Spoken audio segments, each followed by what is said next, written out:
Assalamualaikum warahmatullahi wabarakatuh. Baiklah, perkenalkan nama saya Suci Hardiana, NIM J1B1200017.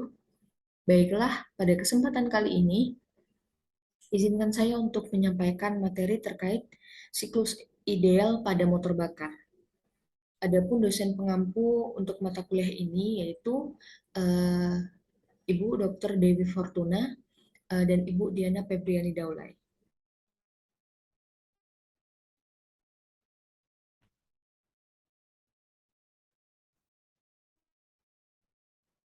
Masuk ke pembahasan pertama, yaitu mengenai pengertian siklus ideal. Siklus ideal ialah siklus yang menerima penambahan panas dan terjadi secara konstan pada saat piston berada di titik mati atas. Jadi siklus ideal ini adalah siklus yang terjadi secara konstan uh, atau mendadak seperti itu yang terjadi pada titik mati atas.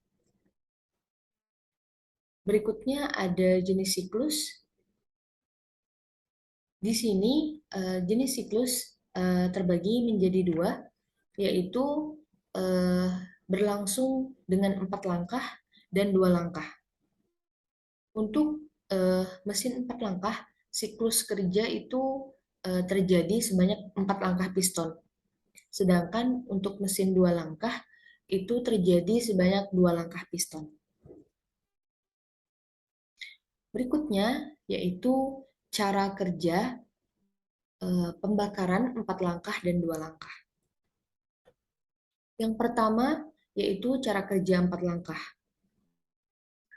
Cara kerja 4 langkah ini diawali eh, dengan langkah hisap, di mana langkah awal ini disebut juga sebagai dengan proses tekanan tetap, di mana di sini eh, katup eh, input itu terbuka dan bahan bakar masuk ke dalam silinder, maka langkah yang kedua itu disebut dengan langkah kompresi, itu dianggap berlangsung secara adiabatik atau di sini tidak terjadi perpindahan panas.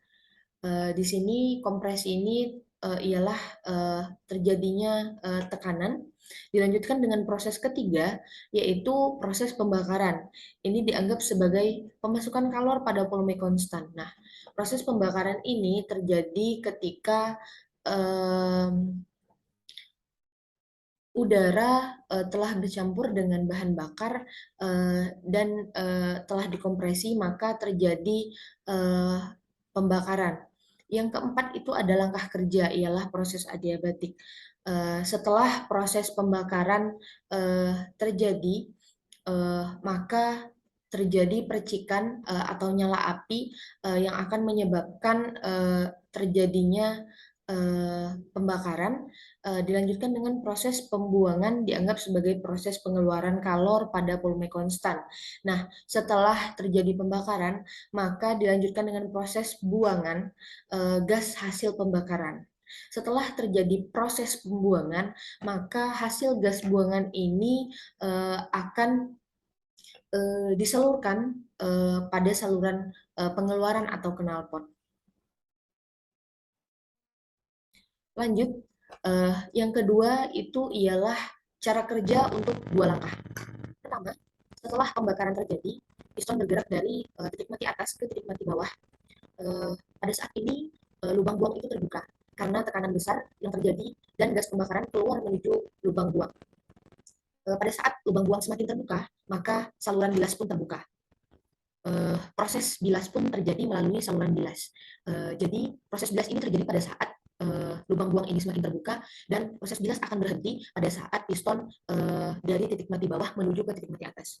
Nah, langkah kedua yaitu setelah bahan bakar dan udara yang bercampur itu masuk ke dalam silinder atau ruang pembakaran, maka kemudian dikompresi dan piston berada di posisi untuk menuju ke titik mati atas. Jadi proses pembakaran ini terjadi sesaat sebelum piston itu menuju atau sampai ke titik mati atas. Udara yang bercampur dengan bahan bakar itu menyala dan terjadilah proses pembakaran seperti itu. Jadi pada saat piston Langkah pertama, piston dari atas menuju ke titik mati bawah, itu lubang buang terbuka, terjadi proses bilas berhenti pada saat piston menuju ke titik mati atas. Nah, pada saat piston menuju ke titik mati atas, maka proses pembakaran akan terjadi. Nah, di situ proses pembakaran akan terjadi karena bercampurnya bahan bakar dan udara serta adanya nyala api, maka terjadilah proses pembakaran.